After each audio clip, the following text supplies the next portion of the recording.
ఇప్పుడే జీ5 app download చేయండి. చూడండి మీ ఫేవరెట్ టీవీ షోస్ ఎప్పుడైనా ఎక్కడైనా. కాబోలి శనగల టిక్కీ నేను ప్రెగ్నెంట్లు తినాల్సిన టిక్కీ అని చెప్తా.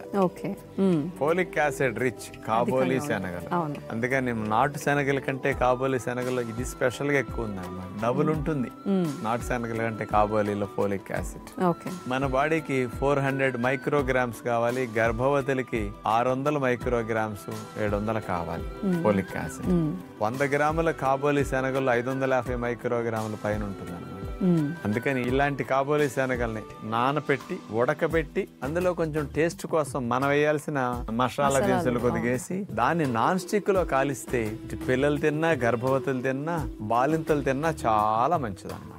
కాబోలి శనగల టిక్కీ తయారు చేయడానికి కావలసిన పదార్థాలు: నానపెట్టిన కాబోలి శనగలు 1 కప్పు, పుదీనా ఆకులు 2 టేబుల్ స్పూన్లు, నిమ్మరసం 1 టేబుల్ స్పూను, అల్లము తురుము 1 టీ స్పూను, పచ్చిమిరపకాయ ముక్కలు 1 టీ స్పూను, ఎండుమిరపకాయ ముక్క చెక్క కొద్దిగా, మేగడ 1 టేబుల్ స్పూను, కొత్తిమీర కొద్దిగా, చాట్ మసాలా కొద్దిగా. ముందుగా మనం తీసుకున్న నానపెట్టిన కాబోలి శనగల్ని మిక్సీ జార్లో వేసేసి నీళ్లు పోసి మెత్తగా గ్రైండ్ చేసుకుంటాం. అలా సిద్ధం చేసుకున్న కాబోలి శనగల పిండిని ఒక బాండీలో వేసేసి సన్నసెక్క మీద కదుపుకుంటూ ఉడకనిస్తాం. అట్లా బాగా ఉడికేసరికి అందులో నీటి శాతం తగ్గిపోయి ఆ కాబోలి శనగల పిండి ముద్దలాగా అట్లా దగ్గరకు రావాలి. అందులో కొద్దిగా నిమ్మరసం, చాట్ మసాలా పొడి, అల్లము తురుము, పచ్చిమిరపకాయ ముక్కలు, కొత్తిమీర, పుదీనా ఆకులు, ఎండుమిరపకాయ ముక్క చెక్క వీటన్నిటితో పాటు మేగడ వేసేసి కొద్దిగా కలిపేస్తాం. కాబోలి శనగల టిక్కీ పిండి అట్లా మొత్తం సిద్ధం చేసుకున్న తర్వాత మామూలు ట్రేలో అడుగున మేగడ రాసేసి ఈ పిండిని అందులో అట్లా సర్దేసి దాన్ని చల్లారనివ్వాలి. చల్లారిన తర్వాత పీసెస్ కింద కట్ చేసుకోవడానికి వస్తాయి కదా, బిగిస్తుంది కాబట్టి చల్లారాక అలా మనం టిక్కీ ముక్కలు అట్లా కట్ చేసుకుంటాం. ఒక మందపాటి రేకు పైన మెగడ రాసేసి ఈ కాబోలి శనగల టిక్కీ ముక్కల్ని అందులో పైన వేసేసి రోస్ట్ చేయాలి. అలా 2 వైపులు రోస్ట్ చేసుకుంటాం. కాబోలి శనగల టిక్కీ సిద్ధమైంది.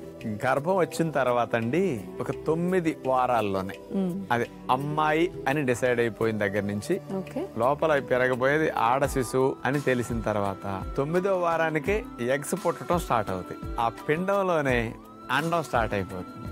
5 నెలలు వచ్చేసరికి దగ్గర ఒక 70 లక్షల ఎగ్స్ తయారైపోతాయి. ఆడ శిశువు అయితే 5వ నెల గర్భంలో పెరిగేసరికి 70 లక్షల ఎగ్స్, అది మాక్సిమం 60 నుంచి 70 లక్షలు తయారవుతాయి అంతే. అమ్మాయి పుట్టేసరికి ఆ ఎగ్స్ చనిపోయి 20 లక్షలు డౌన్ అయిపోతాయి. మళ్ళీ పుట్టిన దగ్గర నుంచి అమ్మాయి మెచ్యూర్ ఏజ్ 12-13 ఏజ్కి వచ్చేసరికి 20 లక్షల నుంచి దగ్గర 2-3 లక్షల ఎగ్స్ కి డౌన్ అయిపోతాయి. మరి శరీరములన్నిటికంటే పెద్ద కణం ఎగ్గ కణమే. సెంటీమీటర్ అంటే ఎంత ఉంటుందండి? స్కేల్ తెలుసు కదా, సెంటీమీటర్ లో 10,000వ వంతు. సెంటీమీటర్ కంటే 10,000 చిన్నది ఊహించుకోండి. అంత చిన్నది, కానీ అంత చిన్నదే బాడీలో అన్నిటికంటే పెద్దది. అంటే బాడీలో ఉన్న కణాలు ఇంకెంత చిన్నగా ఉంటాయి? గుండు సూజి మీద 1000 కణాలు పట్టేస్తాయి.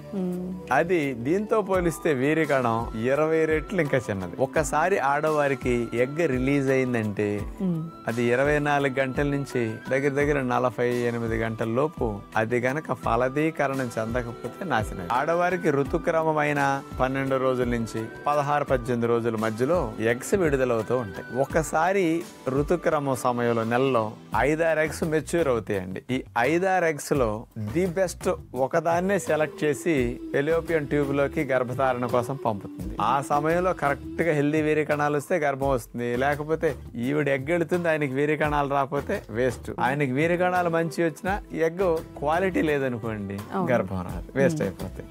ఇట్లా నెల 5-6 ఎగ్స్ చొప్పున పోతా ఉంటాయి. ఆడవారికి మెనోపాజ్ వచ్చేసి ఇక పిల్లలుగానే యోగ్యత పోయే లోపు 500-600 ఎగ్స్ మాత్రమే స్త్రీకి ఫలదీకరణం కోసం కరెక్ట్ క్వాలిటీ ఎగ్ని సెలెక్ట్ చేసుకుని ట్యూబ్ లోకి పంపుతున్నట్టండి. మిగతావన్నీ వేస్ట్ అయ్యాక కొంతమందికి అండి ఏజ్ పెరిగే కొద్దీ ఎగ్ రిజర్వ్ తగ్గిపోతుంది అనుకోండి.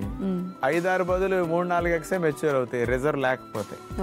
ఇవి కూడా క్వాలిటీ లేవనుకోండి, అసలు ఒక్కటి కూడా ట్యూబ్ లోకి వెళ్ళదు, వేస్ట్ అయిపోతా ఉంటాయి. అందుకని ఏజ్ పెరిగే కొద్దీ ఎఫిషియన్సీ తగ్గిపోయి మెచ్యూర్ అవటం తగ్గిపోతుంది. మెచ్యూర్ ఎగ్స్ కూడా సరిగా ఉండవు. దీనివల్ల పిల్లలు పుట్టే ఛాన్స్ ఇంకా తగ్గిపోతుంది.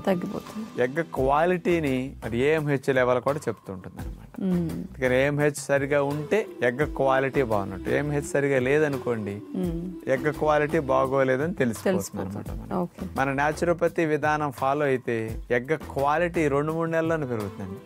మన దగ్గర కొత్తగా వివాహం అయి పిల్లలు పుట్టిన వాళ్ళు చేరుతుంటారు, వాళ్ళ AMH 0.5, 0.8 ఇట్లా ఉంటుంది. వీళ్ళు ఇక్కడ ఉండి 1 month 2 months ఉండేసరికి AMH 1.5, 2కి వెళ్ళిపోతున్నది వీళ్ళకి. 1-2 months లో అంటే ఎగ్ క్వాలిటీ అంతా ఇంప్రూవ్ అయిందని వెంటనే తెలిసిపోతున్నది అనమాట. AMH హార్మోన్ అనేది నార్మల్ తీసుకుంటే 1 నుంచి 3 nanograms/ml అని ఉండాలి.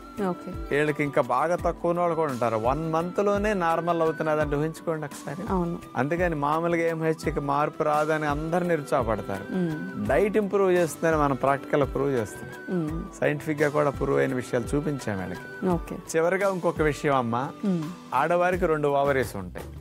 కుడి ఓవరీ ఈ నెల గనక ఎగ్ రిలీజ్ చేస్తే ఎడం ovary next month egg release చేస్తుంది. అందుకని 74 రోజులు పడుతుంది ఒక ఓవరీ ఎగ్ని మెచ్యూర్ చేసి కరెక్ట్ గా ఫలదీకరణం చెందడానికి పంపడానికి. అందుకని ఒక ఓవరీ పోయినా తీసేసినా ఇంకొక ఓవరీ ఉన్నా చాలు పిల్లలు పుట్టడానికి అర్హత ఉంటుంది. బహుశా ఏదన్నా దెబ్బలు గాయాలు యాక్సిడెంట్లు అయినప్పుడు ఒకటి పోయినా సంతాన యోగ్యత పోకూడదని ఈ సిస్టమ్ పెట్టినట్టున్నారు. కదలకుండా స్టేబుల్ గా కూర్చోవటం వల్ల మజిల్స్ లో స్టిఫ్నెస్ వస్తుంది. ఆ మజిల్స్ పట్టేయటం వల్ల మనకి టైట్ గా ఉండి కాస్త మూమెంట్ కూడా అంత ఫ్రీగా ఉండదు. దానివల్ల మీరు బద్ధకంగా బడలేక ఎక్కువ ఫీల్ అవడానికి కారణం. అందుకని ఆ మజిల్ యాక్టివిటీని మళ్ళా స్పీడప్ చేసే కొన్ని వ్యాయామాలు చాలా బాగుంటాయి. అలాంటి స్ట్రెచెస్ సులభమైనవి ఏవో ఒక్కసారి చూద్దాం. ముందుగా మనం అట్లా కూర్చున్న తర్వాత ఎడమ కాలు చాపేస్తాం, కుడి కాలు మోకాల దగ్గర నుంచి మడిచి అట్లా పెట్టుకున్నాక ఎడమ చేత్తో ఎడమ పాదాన్ని పట్టుకుంటాం, కుడి చేయిని పైకి లిఫ్ట్ చేసి సైడ్ అట్లా స్ట్రెచ్ చేయాలి. ఇలా చేసిన తర్వాత కుడి చేయి నేల కానిచ్చి ఎడం చేయిని పైకి లిఫ్ట్ చేసి అట్లా స్ట్రెచ్ చేస్తాం. ఎంత సైడ్ అట్లా స్ట్రెచ్ చేస్తే అంత మంచిది అనమాట. మళ్ళా వచ్చి జాను శీర్షాసనంలో సైడ్ స్ట్రెచ్ ఇట్లా 2-3 సార్లు రిపీట్ చేస్తాం. ఇట్లా 3 సార్లు అయిన తర్వాత కాళ్ళు మార్చుకోవాలి. ఈసారి కుడి కాలు చాపేస్తాం, ఎడం కాలు మడిచి జాను శీర్షాసనం చేసి ఇట్లా సైడ్ స్ట్రెచ్ చేస్తాం. తర్వాత కాళ్ళ మీద నుంచుని ఎడమ చేయి నేల కానిచ్చి పైకి లేచి లిఫ్ట్ చేస్తాం. అట్లా సైడ్ స్ట్రెచ్ సేమ్ రిపీట్ చేయాలి. ఇటు 3-4 సార్లు. మళ్ళా బాడీలో చూడండి అన్ని భాగాలు ఎలా కదలికలు వస్తున్నాయో. అందుకని కూర్చున్నందువల్ల వచ్చిన టైట్నెస్ అంతా బాగా తగ్గుతుంది వీటిలో. ఇక సీట్ ఆనిచ్చి కూర్చుంటాం, కాళ్ళు ముందుంటాయి, చేతులు వెనకుంటాయి. అలా పెట్టిన తర్వాత చేతుల్ని కాళ్ళని నేలకేసి అట్లా నొక్కుతూ నడుమును పైకి లిఫ్ట్ చేస్తాం, మళ్ళీ దింపేసేయాలి. ఒక 3 సార్లు అట్లా చేస్తే 4 సార్లు బాగుంటుంది. Cat and cow pose exercise లా చేస్తాం. అప్పుడు కుడికాలు పైకి లిఫ్ట్ చేసాం, మెడనే నడుము వెనక్కి వెరిచాం. ఇప్పుడుసారి కుడికాలు లోపలికి తీసుకొచ్చి మోకాల దగ్గరికి గడ్డ వచ్చేటట్లా ఉంచుతాం. మళ్ళా పైకి, మళ్ళా లోపలికి. నెక్స్ట్ ఈసారి ఎడమ కాలు మూమెంట్, క్యాట్ అండ్ కౌ పోజులు ఎక్సర్సైజ్ ఇట్లా చేస్తాం. ఇట్లా 4-5 times.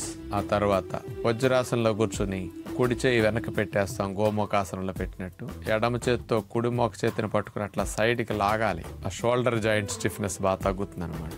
ఈసారి కుడి చేయి అట్లా మడిచేసి ఎడం చేతితో లాక్కోవాలి. అలాగే వజ్రాసనంలో కూర్చుని సీటు వెనకాల 2 చేతులను అట్లా లాక్ చేసేస్తాం.